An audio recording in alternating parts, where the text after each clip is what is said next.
everybody, this is Frogman and welcome back to Levitated. Last episode we did a couple of little things. We got just a little bit of a walkthrough going on over there and a couple other little stories, and we managed to work our way through some of the chapter when it comes to getting down to this point. Like I said, we kind of needed to start doing some of this stuff, so I do believe we got the alloy smelter settled out. We got our overworldian star crafted, and we traded that for an orb of life, which we then right-clicked up into the air so that we could then become more informative about the overworld. So we can now travel to the overworld.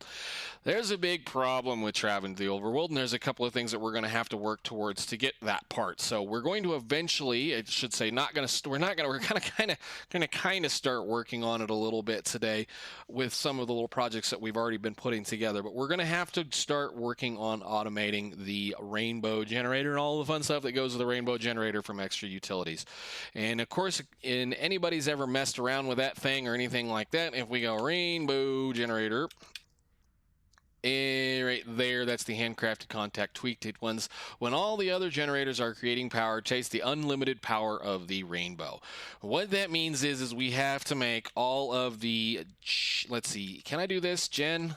All of these generators right here, every single one of these other generators, we're going to have to craft them twice and then automate one set of them and then use the other set to craft the other portions of the generator. So it's a long, drawn-out process. We're going to be working on that over the next several episodes. So I kind of decided what I wanted to do today, or at least before today, was there's been some really annoying, aggravating things that I have been doing by hand, and I wanted to remove those from the equation. Before we start talking about this nightmare, we're going to start talking about the other things that we've done. So let's take a look around the base very quickly. There has been some automation set up. There's been some applied Energistics system that has been run around, at least to the point that we are now capable of pushing a button and automating a few things. So the few things that we can automate at this point, let's go check some of these interfaces, is we are now fully automated the printed circuit board to include the fully automation of the solder,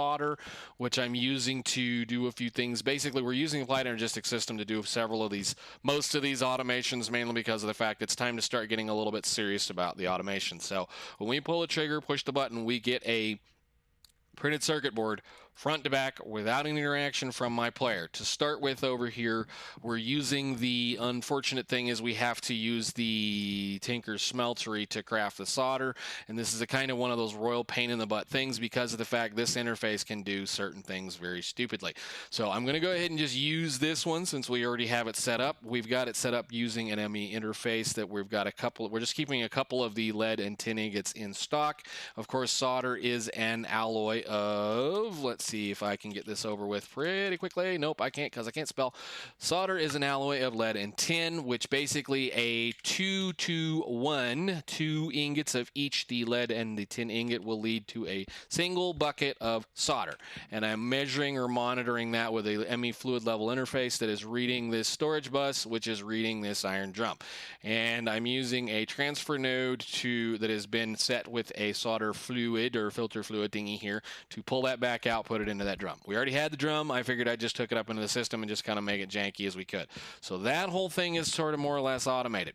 The fun part comes in is over here, where we had to do the pressure chamber system. So the pressure chamber, we know now, can do all of these encoded patterns, which means all of the industrial dye blends for all of the stone birds, for all of the printed circuit boards, for all of the plastics and all of the things and all of the stuff, to include the encoded pattern for that thing. So basically what we did is we told the whole entire ME system, give this thing what it needs, and then we programmed the interface on this side to pull out things as they are crafted. And do notice here on these three right here, I did not use the compressed steel. I used a steel ingot, mainly because of the fact that if you have to craft a compressed steel ingot first and then toss this interface in here, or I should say this recipe into that this pressure chamber, hello mouse, give me my thing back, it will pull the compressed steel ingot out and put it back into the ME system before it can craft the system, which would mean I would have to have a singular one of these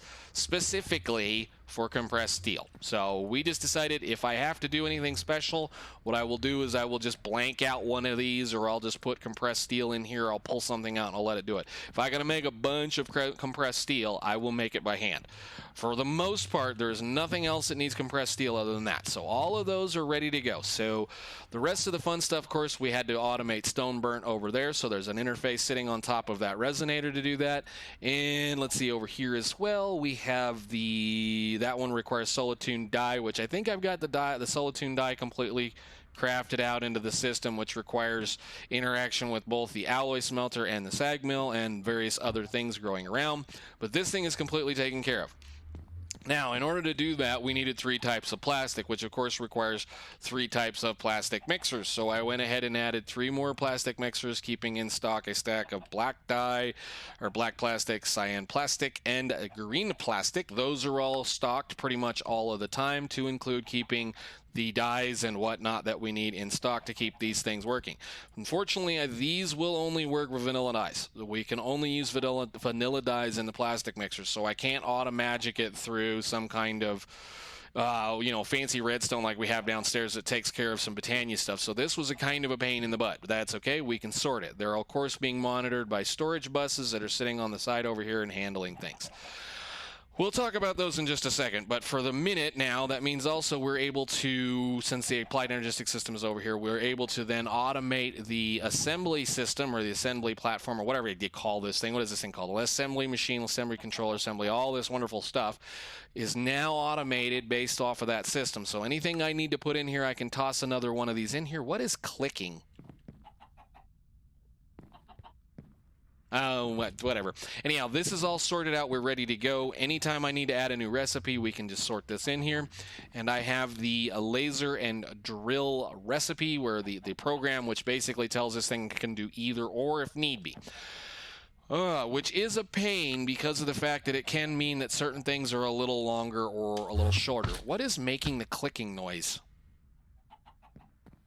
All right, so with that all discussed and figured out, we need to talk about how we're managing to maintain cactus green and rose red. Let's start with the fun one. Rose red, you can get it several different ways. Rose red is you can actually automate it through the assembly system or the assembly controller using redstone. And I don't really feel like doing this because, again, we're going to be kind of needing a lot of redstone as we go. So what we're doing here, the clicking is over there. What we're doing over here is we're taking a rose bush and we're running said rose bush through a mechanical squeezer to get 8 with a chance of 2 on both of those. So a rose bush, as for all of those you guys that know, or at least don't know, a vanilla double tall flower, if you hit it with a bone meal, will duplicate and drop itself. Yeah, we're for some odd reason we're hearing some of the clicking over here, and I had to do some stuff with this little mess over here to kind of make it a little bit quieter. But so what we did is I just put a recipe in here with basically equaling a rose bush's 1 piece of bone meal. It puts the piece of bone meal into this mechanical user. The mechanical user clicks the bone meal on the rose bush drops, and this vacuum chest picks it up and puts it into the system. So yeah, the clickety-clickety is over here with some of these. I had to put a sound muffler up over here because I got really tired of listening to the... Let's see, can I just do this instead? Thank you. Got really tired of listening to the Ignia or the Orchid up there making all kinds of noise because it gets really loud over here when that thing runs. So anyhow, we did do a little bit more automations with that stuff. We ended up moving a few things around and moving a couple of stuff into different places. Where do we go? Down there? Okay, the green dye, of course. Green dye is fairly simple. We're just doing a garden cloche that is using some cactus, of course, in that. And we also went ahead and set up some sugar canes and set up something for some netherwort so that we can keep that on hand all the time. And those are being shipped into the storage drawer system over here. The cactus dye, all those kinds of things, I believe we have a crafting card in this up here. Yes? Yes? Right here. That crafting card knows there's a recipe up in this system over here, which says no, you can't do that. I can craft this encoded pattern over here. So basically it's just one of those just round and round, little bitty random, all that kind of little crafting and getting things sorted out that you normally do with applied Energistics when you set up a base. But yeah, various other little things, like I automated the crusher, I automated that corner over there to take care of a few things. I went ahead and put a whole bunch of furnaces, or at least 8 furnaces total in here now. So we're doing a quarter stack anytime something sorts, and that is set to round robin. So when something comes in, as we can see, we're doing 8 things at a time, which is pretty good. In this corner, we automated the arc furnace, and I kind of want to make sure I specifically talk about the arc furnace when it comes to certain things. An arc furnace has 8 smelting slots, 12 smelting slots, and it can smelt 12 things at a time.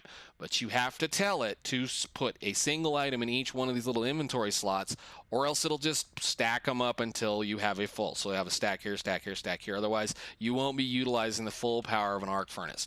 Now, the way you get to that point is you use either a item duct or an item conduit or something that can put items in at the rate of a hopper, or whatever hopper works at, or you can kind of fiddle around and use a hopper like I did right there. So I know it kind of looks a little janky, but let's see if we can get up here. The item conduit will pull whatever gets put into this chest and put it into the respective slots on the top of the arc furnace. So the thing that goes in this corner over here will go in this side, and the thing that goes into the main smelting section goes into a hopper first and then down into the system. And that means the hopper is going to force items into this thing one at a time at the rate it needs to be in order to be able to use it. So this is how we're making steel now. So we're also doing I've also automated basically the maintenance of keeping up a small stock of coal coke.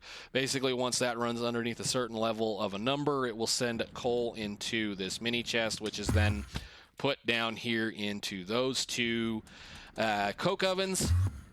And when we need to be able to crush up coal coke into coke dust in order to make steel, it just pulls it out of there and puts it into the crusher. And the crusher is managing our ore crushing, smelting, doubling thing for the most part, so that's how we're handling all of that.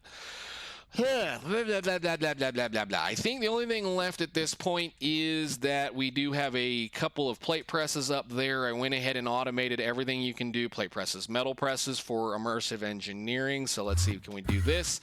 And I just did this because we're going to need to be able to do this as we go. And what's neat to know about this is ME interfaces can understand how many items need to be placed onto the machine. So the gear patterns, let me put that over there. Gear patterns require 4 ingots in order to craft.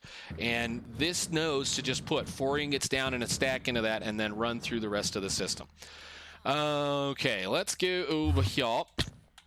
Up to the top again, bouncing around all over the place. I've started working on some of the other farming that we need to be doing. So go ahead, just fill your saturation up all the way. Got a couple of little tree farms going in over here, at least a couple of hopping bonsai plants, because we're going to need a decent amount of this specifically, and we need wood for everyday things. Plus we get apples, so we could feed the apples to something or whatever. And I'm using kind of a little janky setup over here to try to make sure I'm getting the most out of my mineral trees, because there's only 2 things I really care about when it comes to mineral trees. Or actually, there's only really one thing, which is the mineral blocks. Mineral, that stuff right there. We're only really care about the chunks and the blocks. That's all we really care about. The wood we really don't need for anything specific. For that matter, go back over here. For the matter, the wood doesn't matter. So basically all we're worried about is we want to collect all of the mineral chunks and the mineral blocks. So what I do is I pull the mineral chunk and pull those out, plumb them right straight into the applied energistic system. We take the logs, we then stuff those into a mechanical squeezer. They get squeezed, squeezed, put all of the respective stuff into that interface over there, and any of the fluids get put into the drying basin, which is then whatever comes out of that's delivered into the applied energistic system once again. So we're pretty much sort of kind of caught up with all of the stuff that I've been doing. It's taken several hours to do a little bit of that, and as always, it's one of those you just kind of sit down and you do the normal stuff. You just kind of get to that point where you do things and you realize, hey, I'm tired of doing one thing or the other. So I did kind of upgrade the controller just slightly, just so we can get some more channels, because we're going to start needing to have a little bit of fun. On this side specifically, we're at 22 of 32, which means we're going to have to start worrying about if we add any more onto this side of the base. We're going to have to P2P this, which is going to be some of the fun stuff that we're going to try to do today. What I want to do with the rest of today's episode is I want to try to have a really fun way of at least automating these silly simulation chambers and the loot fabricators. And I've been kind of sitting here fooling with ideas and messing around and coming up with something that I think is going to maybe hopefully work kinda, because I do kind of want this to be still somewhat segregated. I don't want the applied energistics system sit here and move something from one thing to another. I can use conduiting, and we may end up using conduiting as far as part of this is concerned, because it's just hard to work with these machines. They act like furnaces, which is what really sucks about them, is they act like furnaces. You can't, I think the big problem is you're going to end up putting in a data model or whatever, and you get back, you put in two things. You're going to have to put in clay, and then you're going to pull out two different individual deals. The thing is, like for the simulation chamber, the clay can only be put in the top. And you can pull things in and out of the top, but you have to filter what you pull in and out of the top, or else you'll pull the clay out of the top, the polymer clay, wherever it's at. What did I do with it? It's probably over in the A system. So you can pull out of the bottom without having to worry about filtering whatever you put in the top. But if you want to filter from any other different direction, it becomes a kind of a pain in the butt. The same thing goes for the loot fabricators, which this just makes absolutely no sense to me. Can we have one of these real quick? Let me borrow you real quick. If I put this guy down and I grab this just so he'll work, because it needs power in order to be able to see things. If I put this down, we give him some power, and he says, okay, cool, I know what I'm doing. If I take some item conduits and I say, I want to pull in and pull out, and this is put in things and then remove them. So if we want to say we want to set something up like this, we then basically go, okay, well, I'm going to extract out of this side. We're going to insert on green on this side, extract on, say, brown this side, always active, and then insert on brown and remove this. Okay, well, that's a common thing, in and out. That's one thing I love about the item conduits from Ender IO. If I just toss this in here,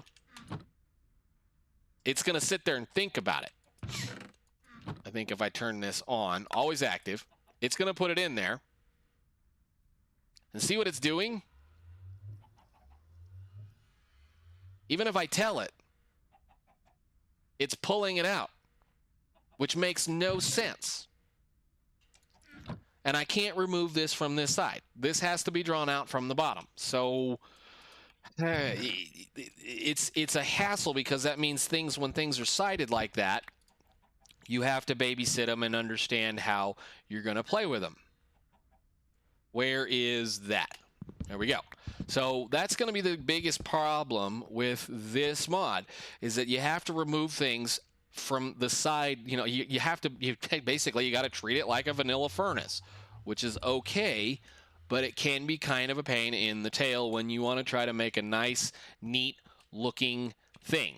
So what we're going to do, I think at this point, is we're going to stand things up in the air such as this. I can reach what I need to, and I can go on from there, and we should be able to manage most of this reasonably well. The real hassle is going to be trying to get... I don't even know how I want to do this right now. I'm sitting here trying to figure out how I want to do this, because I have to be able to insert clay from a secondary system, which is going to come from the applied energistics system, and then move things out of here using which is kind of one of those things at this point. I don't even know if I want to use this specific thing. The only reason why I want to really use this at this point is because of the fact it would require me to make 1, 2, 3, 4, 5, 6, 7 filters for the Ender IO conduiting thing, and actually 8, I believe, because I'd have to filter the enter on every single one of the loot fabricators and the enter on that out there, because once you set these to do something, it forgets what it's doing. If I have another one, I don't think I have another one. Matter. Let's try one of those. Nope, don't go in the map farm. Come here. So like we set this one to do this. If I put the zombie matter in there, it won't remember what you tell it to do. So it resets itself. It's just a royal pain in the tail. So I have to tell each and every individual one of these what to do and how to do it and where to do it. So let's go ahead, I guess, and start with the fun part, which is going to be we need to go ahead and give this some power. Now, I was already playing with this one anyway. Let's go ahead and remove all of these. Yes. And this. Yes. Yes. Okay, so that we should be nice and clear now. Scaffolding. And we're going to play with this. Where is my cables? Cables. Let's start on this side.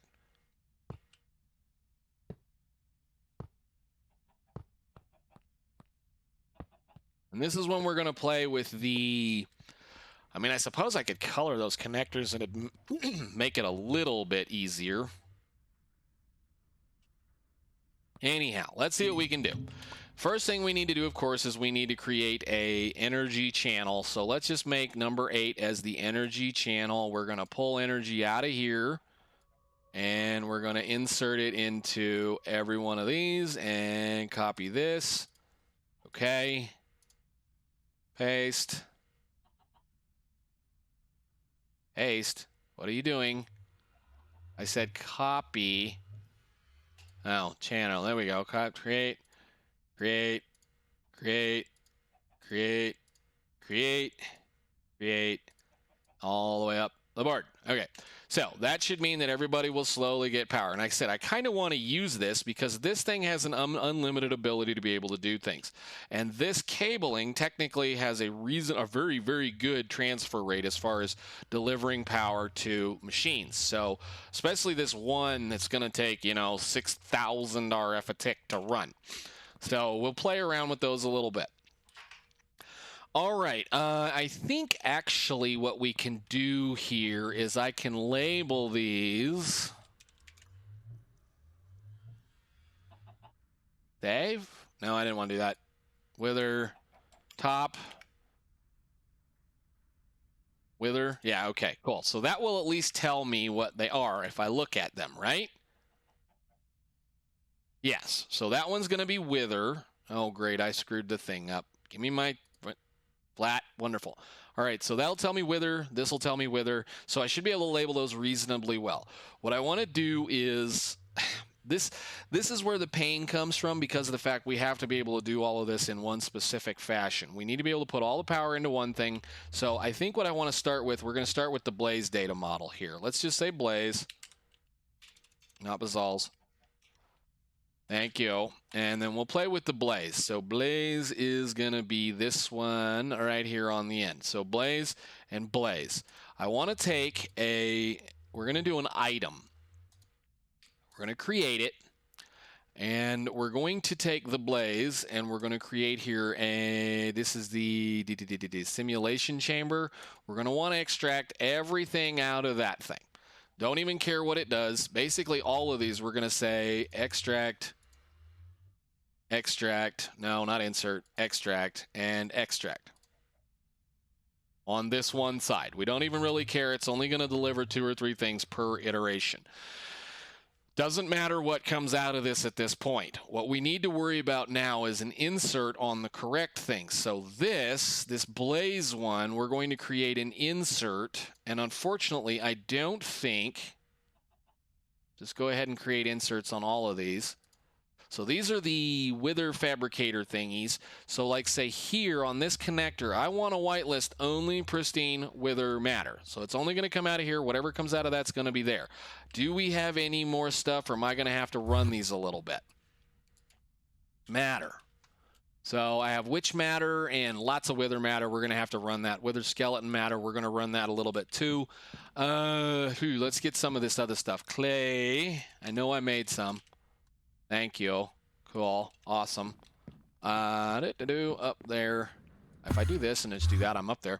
All right, so basically that's what we're going to do. We're going to need to run these guys and let them get us what we get out of these. So the Wither skeleton for that matter. So let's say Wither done. And you are a shulker. Cool. So the same thing should be able to go for those. I think we have some wither matter. I do? Okay. Wither skeleton is going to extract. Wither skeleton here is going to do this one. So then that should all just be delivered as we go. So we're going to have to run this one and this one for a little bit. And hopefully get what we need.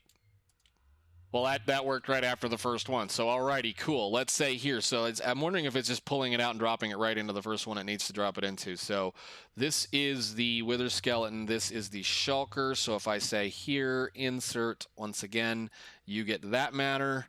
And the blaze, no, that's not the blaze. That's not you. You are this one. And blaze, what are you doing?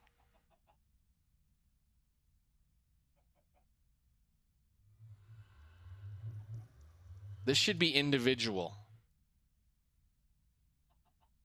Shulker, this one, blaze. What are you doing?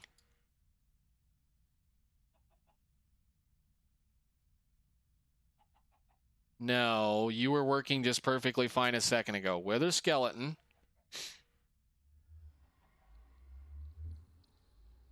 Wither skeleton.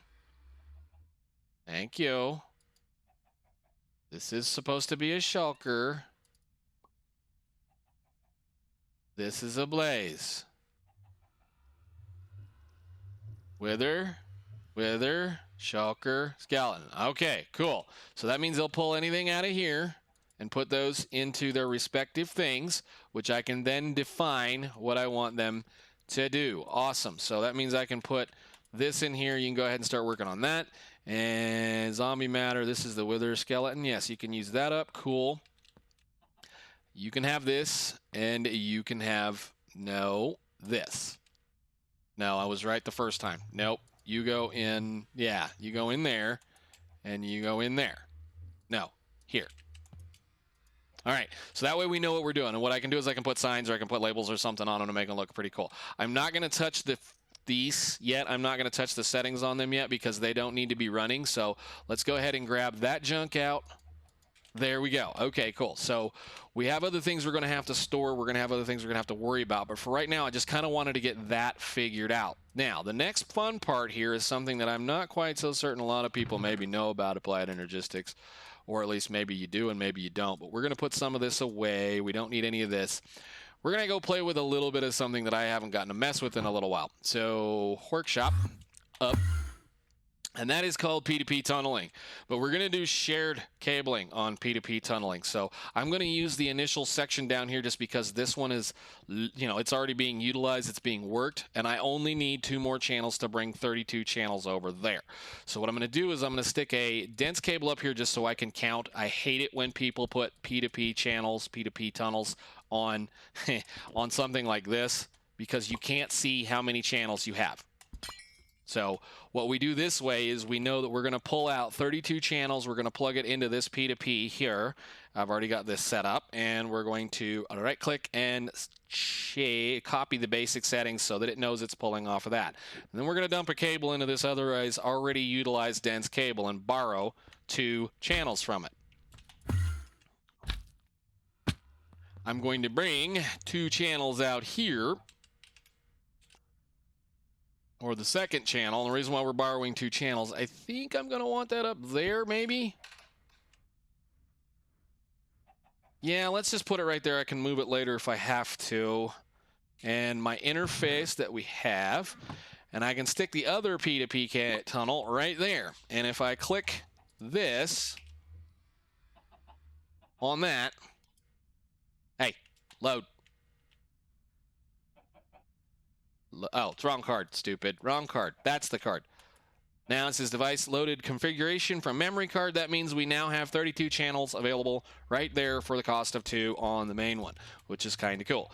Alrighty, there's going to be at least possibly 8 right here, so we're just going to go ahead and drag out a cable. I actually need more than that. Let's not do this. Give me that. We're going to put a dense down so that we can do this. And then I'm going to grab an interface up there, which I'm probably going to move that interface, actually. Let's put it over here so it looks a little better in line with that. You are going to get a crafting card, and you are going to craft this stuff. And I'm going to make sure we have a full stack of that on hand all the time. Thank you very much. And this is the problem where I was going to say I could use this system, but that would require a whole nother channel to do that. So I think what we're going to do at this point is just grab some factory blocks. And, excuse me, item conduits, since we have them.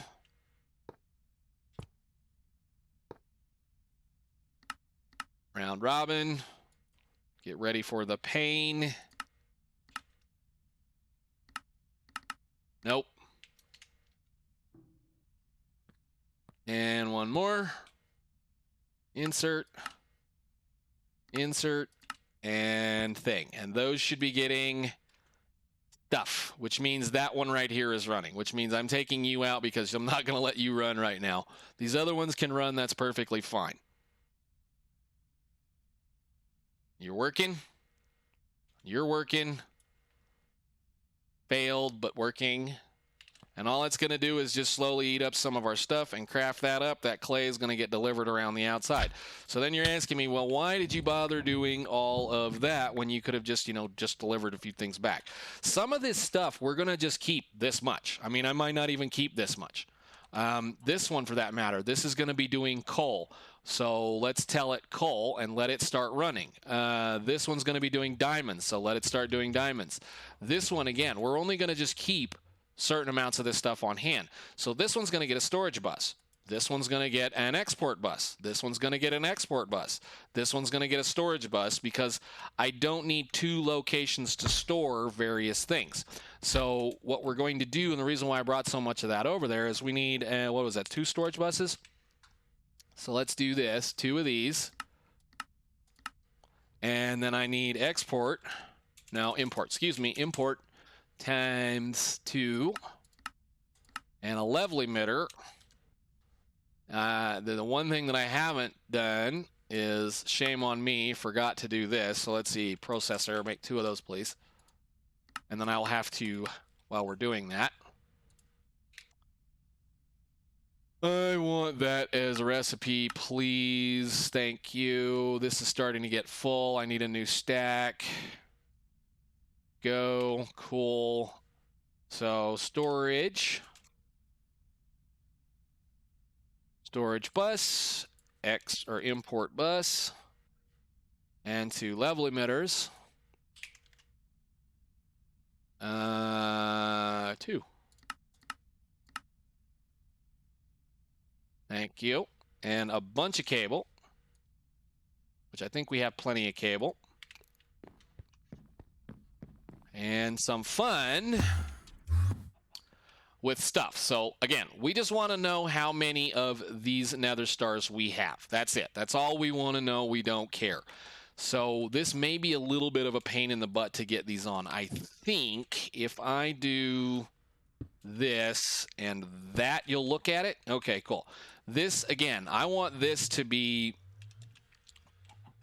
literally, we're going to store that over there for the most part. I want to know how much we've got. So this one is going to get an export bus, or an import bus, excuse me, one of these. And then you are an import bus. And you are going to be a storage bus, because I only ever really want about however many that is. I mean, you're not really going to need a lot of blaze rods for the most part. The problem is going to be with these, we're going to need to be able to auto-magic or understand when we need to dump both of these. And I don't think it's going to let me do what I want to do, is it? So we're going to connect you guys internally like that.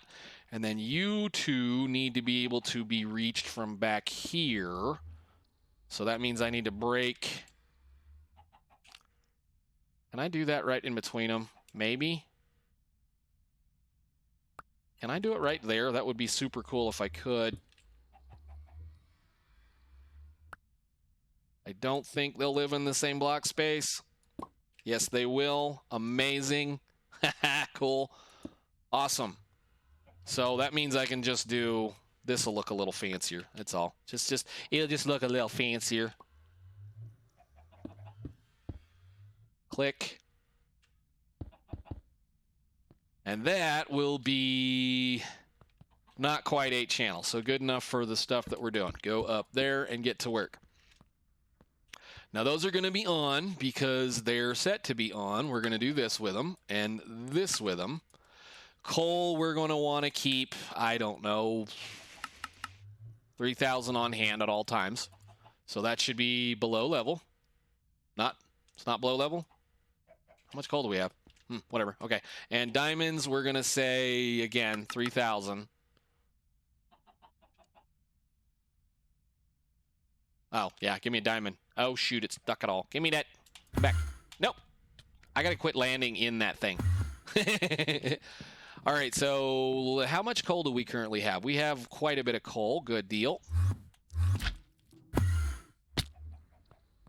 So you are a diamond, and we're going to say 3,000. So that means that should be on, and that should run. We should see that we have about that many stacks of blaze rods and about that many stacks of nether stars. We'll actually have a little bit more because we have a bunch in the network. Quit. So blaze rods. Cool.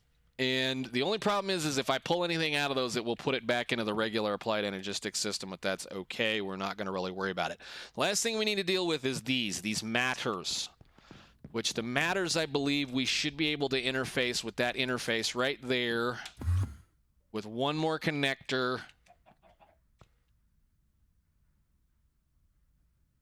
We'll just put it right there just to make it match, huh? No. What direction is that? That is east. I don't want you touching it. Thank you. And go. No.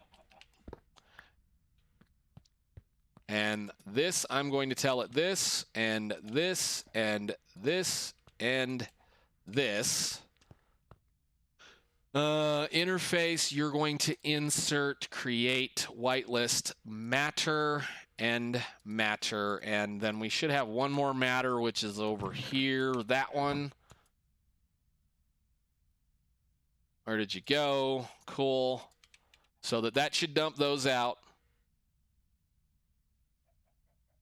Pulls it out, gets rid of it. Lovely. That'll put all of that stuff back into the storage system over here.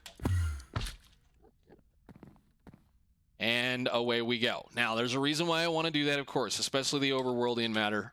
This stuff, once again, like I said, it's how we're going to use to craft extra things like that one right there. Lots and lots and lots of iron for extra times. So pretty cool on that part. Every one of those is, every 4 of those is a piece of iron, or however many pieces of iron. It's pretty nice, pretty neat, pretty cool, whatever you want to say.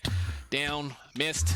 So I'm going to go ahead and do that on this side. I'm actually probably going to go ahead and get another witch data model, because the problem I'm having with this system is how the extract works. It doesn't extract everything evenly. I wanted to round robin the output of the pristine matter, but that would require me to dump the pristine matter into another container and then round robin the output of that into 2 of these. So I think probably what we're going to end up doing is we're just going to go ahead and between episodes and go get another witch data model, because I want 2 things from it. I want the where are they? I want the redstone and I want the glowstone. So that's what we're going to have to do with that. So I think for right now, I've probably rambled on long enough, and we're going to have a little bit of fun sorting this out. I am going to clean this up, but there you go. A silly mess of stuff using all 3 different types of automations that we currently have. Well, 3 of the about 5 that we have all in one place. So, yeah, I know, Nightmare. Yeah, I know, silly, but this is the way we do things. So, I guess for right now, guys, I'm going to see if I can't find a place to get a little bit of a decent spot here, and I will call it. Thank you guys so much for watching. I'll see you in the next one.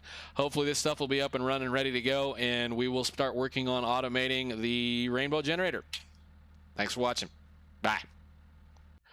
Yes, I hear you shouting. It's perfectly fine. Don't worry, I didn't forget. I just got a little bit of brain locked while we were doing this. Level width below said that needs to be set to. That doesn't need to be there, but whatever, we'll just do this. emit with signal and active with signal. There.